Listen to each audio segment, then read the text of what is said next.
It's amazing to me that when we hear the name Franklin Delano Roosevelt, we should immediately think China.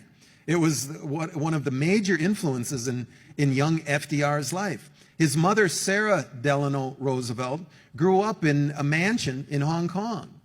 Sarah Delano Roosevelt was the one who paid Franklin's bills. Franklin Roosevelt never had any big high-paying jobs. He was a public servant most of his life. But he had yachts, he had townhouses in New York, summer place up in Maine. Where did that money come from? It came from the Delano line. Where did the Delanos get the money? Grandpa Warren Delano was the American opium king of China. He was the biggest American opium dealer. People are surprised Warren Delano was an opium dealer, a criminal in the eyes of the Chinese. If you go all over the East Coast, you'll see the influence of opium fortunes. Go to the campus at Yale University.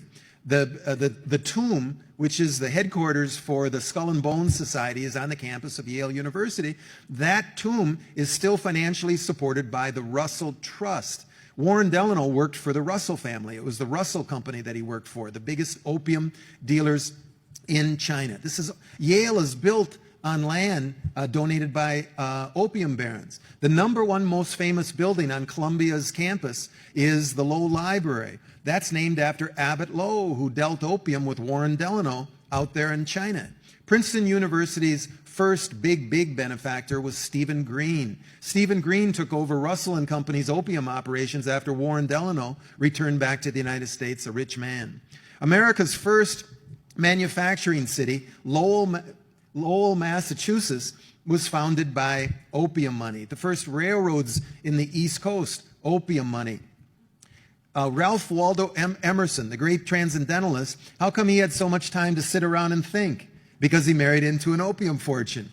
The Council on Foreign Relations, the Coolidge family, opium, Chiquita Banana, AT&T. Scratch the history of anybody with the name Forbes in their name, like Secretary of State John Forbes Carey, and you'll see an opium fortune. His great-grandfather was an opium dealer. So, when the Chinese talk about 100 years of humiliation, this is what they're talking about. We were shoving opium under the eyes of the British, French, and the United States navies. Warren Delano was consul out there in Canton and welcomed the first Navy ships, U.S. Navy ships, to participate in the first Opium War.